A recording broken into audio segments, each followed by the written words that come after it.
Coming up on episode 82 of Omnivore, what complete nutrition could mean for the frozen food aisle, including the formulation and scale-up realities, plus the science, trade-offs, and innovation in next-generation food packaging. This is Omnivore, from the editors of Food Technology Magazine and the Institute of Food Technologists. This episode of Omnivore is brought to you by IFT FIRST, food improved by research, science, and technology. Join the leading food science and innovation expo, IFT FIRST, at McCormick Place in Chicago, July 12th through 15th, for the industry's premier event connecting innovation, science, and business. Learn more at IFT.org. Welcome to Omnivore from IFT and Food Technology, where we explore the intersection of business, science, and technology in the global food system. I'm Bill McDowell. Convenience always comes with a trade-off.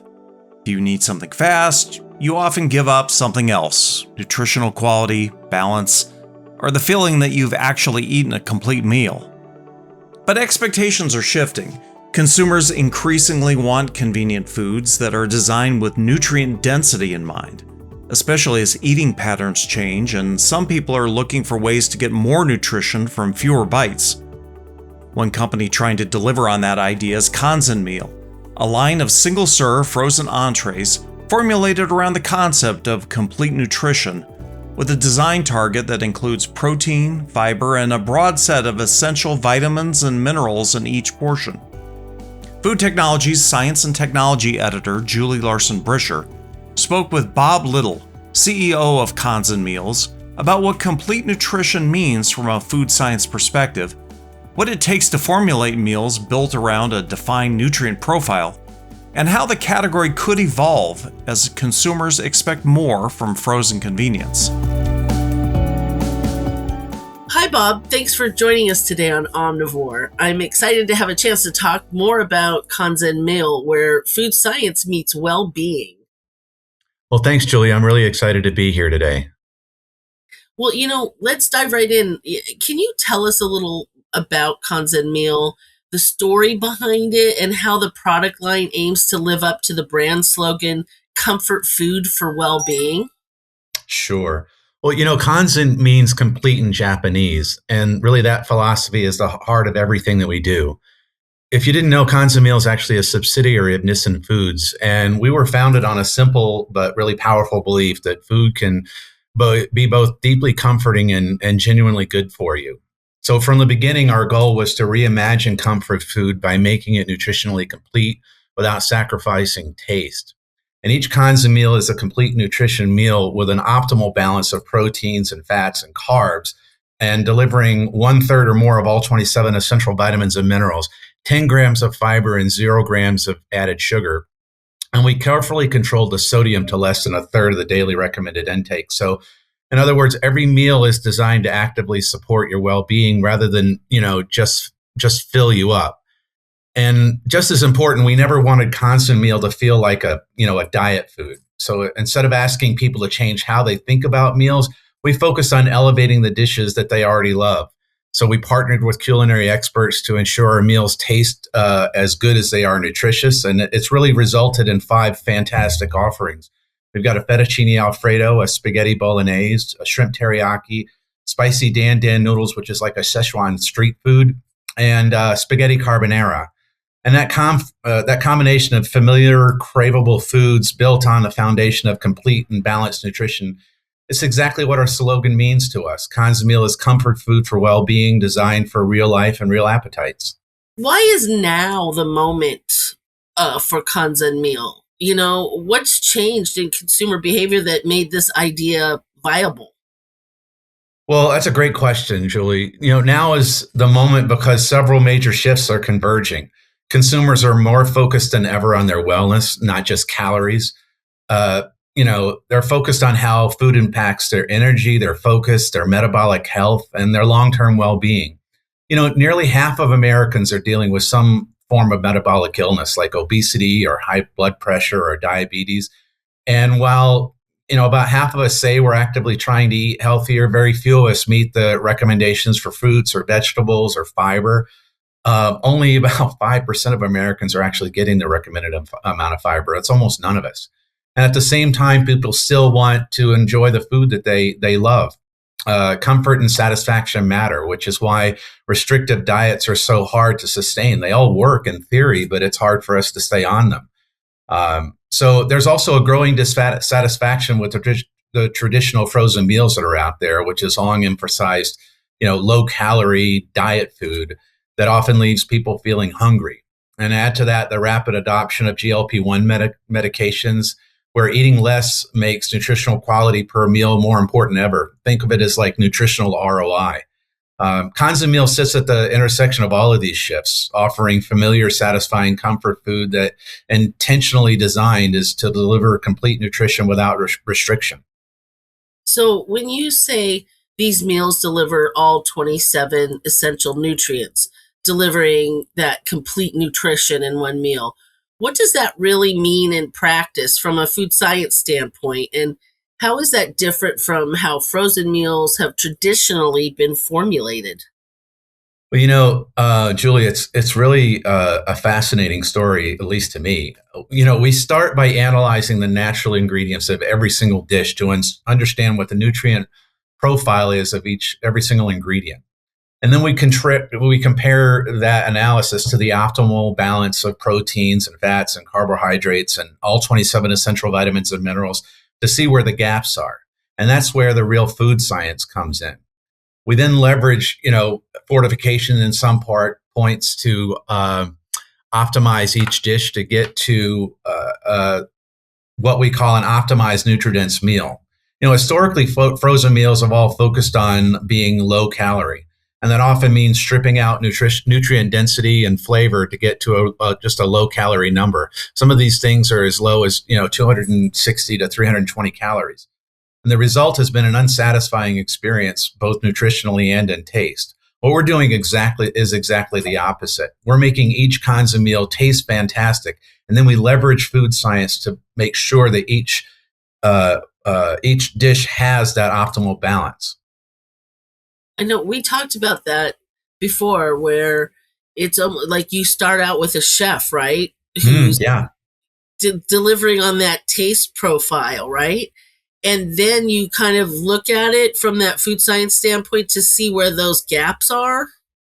That's exactly right. Nutrients, Yeah, that's exactly right. We partner with culinary experts to make sure that the dishes absolutely taste fantastic. So we'll take, for instance, a spaghetti carbonara, the from scratch, and we say, what is the taste profile of each of these dishes, or a spaghetti bolognese or a fettuccine alfredo, and we understand exactly what makes these things taste so delicious. And then we get to work on designing the food science behind it to make sure that we maintain that taste while we optimize the nutrient profile.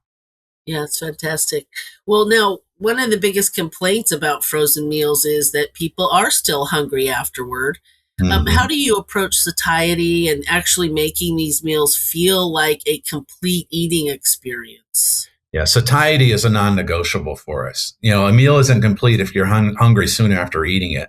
We focused on protein quality, fiber, and healthy fats, and how the meal digests and releases energy over time. The goal was for people to finish a Kanzen meal and feel the way you do after a balanced home-cooked meal, satisfied, steady, and good for hours. Now, do you see this as a new standard for the category where meals are expected to deliver full nutritional value, or is this still a niche for specific customers? Absolutely. I believe we're helping establish a completely new standard for frozen meals. That's certainly our goal. If you look at the category overall, sales are down pretty dramatically, and that's not by accident. Consumer needs have shifted quickly, especially around nutrient density and the growing dissatisfaction with what's currently available. Another important factor is concern about ultra-processed foods, and that really comes down to trust. People worry that brands are stripping out nutrients to get to a low-calorie number and then using food science to enhance the taste. We're taking the opposite approach. At Kanzen Meal, we're using food science to build nutrition in and deliver precision nutrition, delicious taste, and real satiety in satisfying portions. The goal is to reestablish trust while addressing the real problem and real consumer need out there. So now, on a personal level, what's been the best part of developing this product line, Bob? I know you've been in the food industry for quite a while. And what kind of impact do you think this type of product can have on human health and well-being? The most rewarding part for me has been seeing how everyday meals, when done right, can truly improve how people feel. Food's something we engage in multiple times a day, and improving even one of those moments essentially and consistently can have a real impact on health and well-being over time. And being part of something like that and raising the nutritional baseline without satisfying joy has been incredibly meaningful and satisfying to me. That's great. It's really interesting to see how this definition of convenience is evolving. In the frozen food aisle, I'm always looking for some sort of entree, that I can quickly and conveniently put in on those days where I'm not cooking. I don't have time to cook myself some sort of whole meal. And I got to say, I have not seen a product like this as a consumer where it wasn't packed with sodium or it's got, like you said, really low calorie, not satisfying that much at the end. Like, I wish I could have eaten 5, then I might have felt full, but then my sodium level would go through the roof, For so sure. I really appreciate this coming out, and I'm looking for it in my own store. Yeah. Well, so we'll by the end of the summer, we're going to be in over 7,000 retail locations. That's been such part of the real sad thing that's been so incredible about this whole experience. We only just launched in the Bay Area last summer, and we've gotten so quickly adopted by retailers. It's just incredible to see how quickly they recognize the need. Retailers saw, they were the ones telling me from the very beginning that there's something going on in the frozen category that needs to be addressed quickly, and Kanzen Meal is addressing those needs. So we're really thrilled to see how quickly they understood what their customers' needs are, and that Kanzen Meal can address that. Well, thanks, Bob, so much for joining us on Omnivore today, where we will have some links for our listeners, taking you to kanzenmeal.com, and you guys can see for yourself what's going on. Appreciate your time, Bob. Thanks so much, Julie. Bob Little is CEO of Kanzen Meal, where he leads development of nutrient-dense, single-serve frozen meals designed for health-conscious consumers. We'll be back with more Omnivore in a moment. But first, this word from our sponsor. IFT, the Institute of Food Technologists, invites you to join your colleagues across the Food Science Network at IFT FIRST this July 12th to 15th at Chicago's McCormick Place. For the first time, all scientific programming will happen directly in the expo hall, creating seamless connections between research and real-world applications. You'll have the opportunity to learn about cutting-edge science, then immediately explore available solutions with exhibitors in one dynamic environment. Get connected with cutting-edge tech, global leaders, and the innovations shaping our food future. Registration is open. Secure your spot today at IFT.org. That's IFT.org. Welcome back to Omnivore. I'm Bill McDowell. Plastic has long been the invisible backbone of modern food packaging. It's lightweight, durable, inexpensive, and remarkably effective at protecting what we eat. But all those benefits come with costs, from fossil-derived sourcing and disposal challenges to increasing concerns about microplastics in the ecosystem. So what comes next? Is a truly plastic-free future possible? Or is the more realistic path a set of hybrid systems that reduce reliance on plastics while still meeting the performance and safety demands that packaging has to deliver? In the May issue of Food Technology, contributing editor Claire Sand and co-author Ogechukwu Tasie examine the science and trade-offs behind emerging approaches, from bio-based polymers and aqueous technologies to materials derived from agricultural and marine byproducts. Food Technology's Mary Ellen Kuhn spoke with the authors about what's commercially plausible in the near term, what remains aspirational, and how the industry can avoid solutions that reduce plastic but inadvertently increase food loss. Welcome to the podcast, Claire and Ogechukwu. It's really a privilege to be speaking today with two such knowledgeable packaging pros. So let's jump in. The article you two teamed up to write for Food Technology makes clear that plastics became dominant for very practical reasons: cost, durability, barrier performance. So when people say, just get rid of plastics, what are they often underestimating about the role that synthetic polymers currently play in food systems? Thank you, Mary. When people say to just get rid of plastic, they often underestimate what these polymers actually do for food. Two big benefits stand out. First of all, these plastics create a barrier against oxygen and moisture. And secondly, they extend shelf life. So we just have to think of plastic packaging as a nightclub bouncer with a very specific guest list. It lets the good stuff in, the moisture, the aromas, fats, and, keeps the troublemakers out, like the oxygen, the microbes, the light, external odors. No other material like paper, glass, or metal can be tuned so precisely for a specific food's needs at such low waste and cost. Ogechukwu, I really love that analogy of the bouncer. That's great. And now a question for Claire. You describe the environmental burden of plastics as extending far beyond disposal into sourcing and production. So how important is it for the public and the food industry to think about packaging sustainability as a full life cycle issue rather than simply a recycling problem? Gosh, I don't have a super cool analogy, but I do like a but it is important. But it's kind of nuanced, right? Because when we use recycled content, we end up reducing the environmental footprint, just like when we use recycled content with paper, right? So we do want to use recycled content, but when we use recycled content, we can reduce plastic's environmental footprint before the package is ever filled, before it even reaches the consumer, because we can have less feedstock extraction, less refining, less polymerization processes, and we can reduce the footprint by 75%. So that's huge, right? Yeah. But it's like I said, it's nuanced, and so the number one thing we need to do is reduce.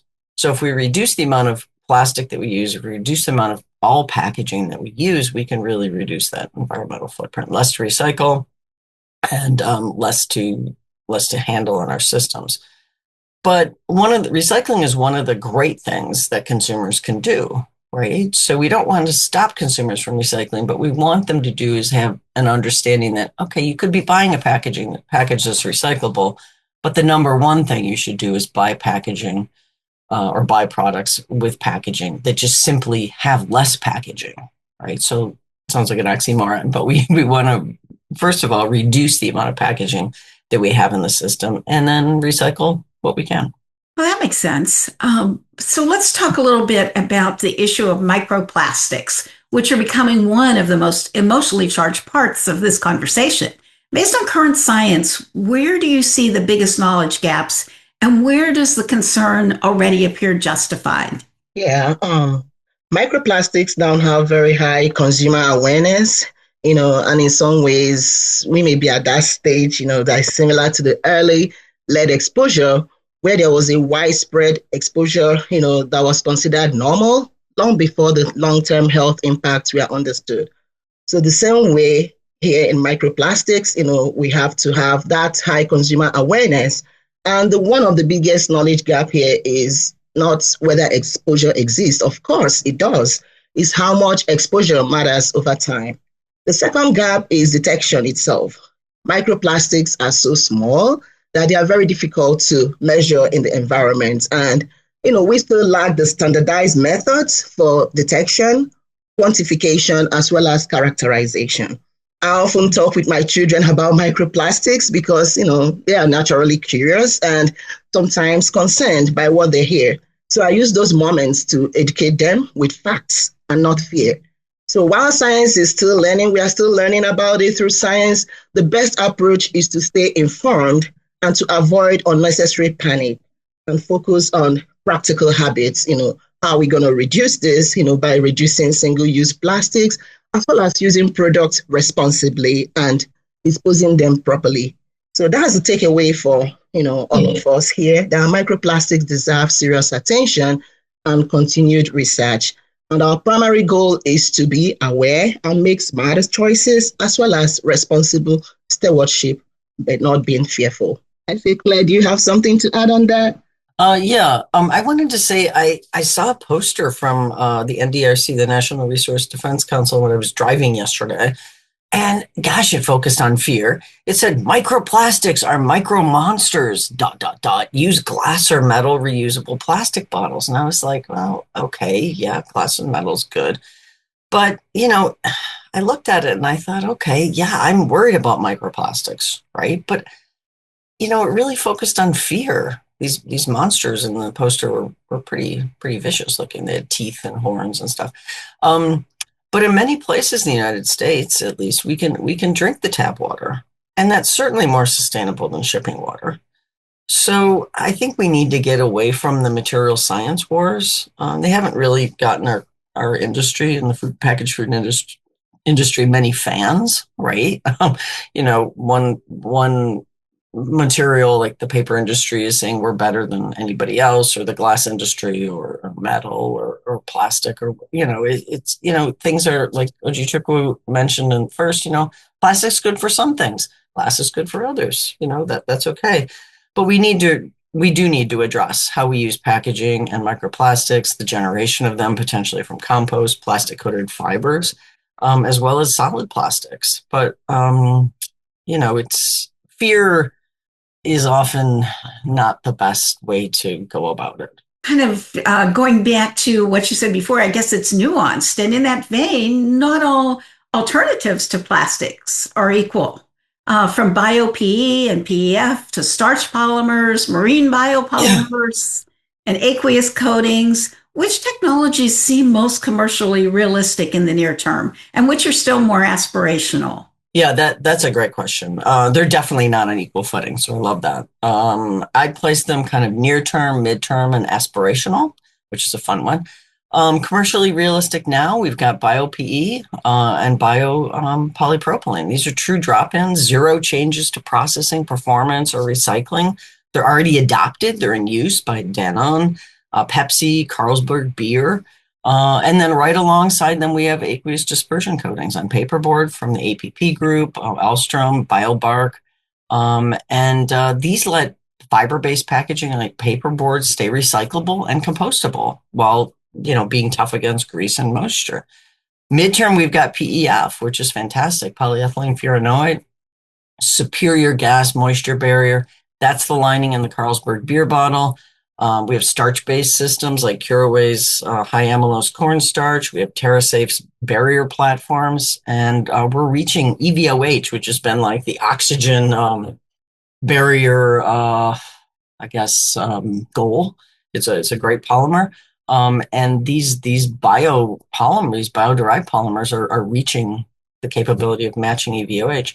Aspirational, oh my gosh, we've got so many, right? We've got chitin, alginate, collagens, all sorts of things. But we're not quite ready for those. There's a lot of great research being done at universities about that, but they're just not, they're kind of like rookies in a baseball game. We're not quite ready, for them. Well, Ogechukwu, would you talk a little bit about some of the obstacles to commercializing bio-based packaging? Yes, Mary, thank you. Honestly, it comes down to cost and scale. We've seen this story before. The first flat screen TV cost about $15,000.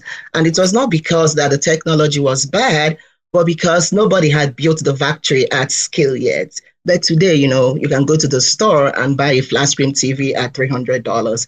So I would just say that bio-based packaging is at its $15,000 flat screen moment. The technology works, of course, but the factory just hasn't been built 1,000 times over yet. So the other obstacle is performance, right? Conventional plastics dominate because they are consistent, durable, and cheap, while some bio-based materials still have inferior tensile strength as well as weaker barriers. So the path is clear, is to invest more on infrastructure, also to advance material science and, keep doing the research. Okay, so in your article, you wrote about the idea of valorizing agricultural and marine waste. So turning byproducts like bagasse, fish scales, or crustacean shells into packaging inputs. Could waste streams realistically become a major packaging feedstock?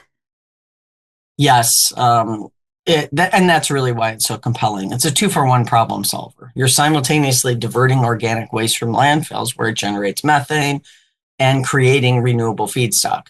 That's the sustainability multiplier that, petrochemicals and fossil-derived polymers just simply can't match. So there's a lot of clear wins, sugarcane bagasse, which is, a precursor for terephthalic acid when we make bio-derived PET, which is like water bottles. And then we can also use it as reinforcing filler and starch foams. So it's amazing. Research at Oregon State and Michigan State is really doing a great job pulling in things like fruit pumice, nut hemp residue, spent coffee grounds, and then also, chitin, which we just talked about, and chitin from crustacean shells, and collagen is more developmental, but we're really, we're getting there super fast. Yes, thank you, Claire. I agree with you completely.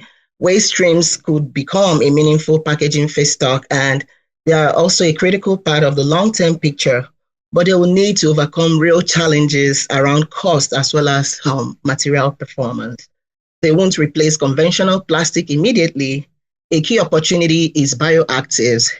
Agricultural residues carry some of these polyphenols, carotenoids, tocopherols that double as natural antioxidants and antimicrobials, turning the package itself into an active shelf life extender. Well, you emphasize that food waste remains one of the biggest environmental burdens, and you've talked about that a little bit. So how do we avoid creating sustainable packaging that reduces plastic but accidentally increases spoilage or food loss?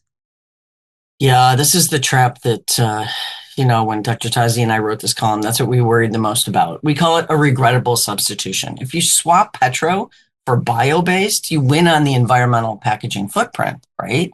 Or even if you reduce the amount of plastic, you win on the environmental footprint, but you potentially could lose on barrier performance. And then your product, the food, can spoil, and you could increase food waste. So the net environmental impact could be worse.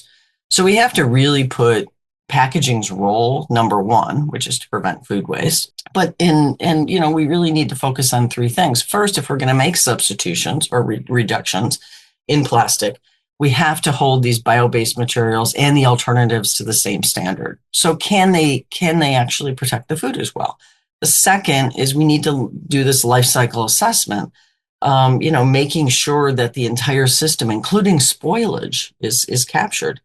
And then, don't fear combining things. We've done a great job in the packaging industry. We're combining paper and metal and plastics and stuff like that. Well, just to wrap our time together today up, if we look ahead 10 years, do you envision food packaging becoming truly plastic-free in many categories? Or is the more realistic future one of hybrid systems that strategically reduce fossil-derived plastics rather than eliminate them entirely? Yeah, my honest answer is I think we need to do the second thing you said. So strategic hybrids, strategic replacement and things like that. Can we be plastic free in 10 years? Yes, in specific areas like dry goods, food service wraps, ready to eat applications, some produce, maybe confectionery twist wraps, fiber-based substrates with aqueous bio-derived coatings. They're already there. We're already doing that. But we do need we need barriers, and we need things that allow consumers to have access to nutritious food. And those we would need for meat, dairy, frozen. aseptics, and things like that. And this has allowed us to increase nutrition for many people, these packaging structures. So we certainly don't want to take away those nutrients and then the ability for consumers to actually use those products. So, but the bigger shift that I'm watching is this. Smarter packaging lets the food industry pivot from throughput to quality. So it focuses, we've done a great job in the food industry of getting food out to people, right? Now we need to take a step back and say, okay, how are we doing this, right? Similar to how we're relooking at how we grow things. We need to take a step back and look at how we're actually packaging things. So it's kind of like the energy grid. We're not going to be 100% renewable in 10 years, but the mix is changing fast, and the mix is a great idea. We can use wind power, we can use solar power, we can use water power. But are we going to 100% replace in every location fossil-derived sources? Probably not. But we can get there, and packaging is on the same trajectory, and that's a real win. Ogechukwu, you want to add anything? Yeah, I completely agree with you, Dr. Sand, on that. In the next 10 years, food packaging will be mostly hybrid, with specific, just like Dr. Sanders said, with specific categories going plastic-free. I'm estimating that by then, plastic could be reduced by about 40% by 2036, but completely phased out? Not yet. Well, thank you both. You are such a fount of information about packaging. I really appreciate the opportunity to get to speak with you both today. Food technology contributing editor Claire Sand is CEO of Packaging Technology and Research and an adjunct professor at Michigan State University and California Polytechnic State University. Ogechukwu Tasie is a food science researcher with Packaging Technology and Research, whose work focuses on the intersection of food safety, non-thermal processing, and functional food science. You can get additional insights into their perspectives on plastic packaging in the May-June issue of Food Technology. Our thanks to IFT FIRST, Food Improved by Research, Science, and Technology, for supporting this episode. Don't miss the leading food science and innovation expo coming to Chicago this July. Explore the future of food innovation and register today at IFT.org. And that wraps up this episode of Omnivore. Thanks again to all our guests and my colleagues at Food Technology. Omnivore is produced and distributed by the Institute of Food Technologists. If you enjoyed today's show and want to learn more about Food Technology Magazine or how to join the conversation by becoming an IFT member, visit ift.org/membership. For more in-depth discussion about innovation in the science of food, check out IFT's other podcast, Side Dish, on the News and Publications page of ift.org. If you have comments or suggestions for future shows, just send us an email. The address is editors@ift.org. For the entire team at Food Technology and IFT, I'm Bill McDowell. Thanks for listening, and join us again for our next episode.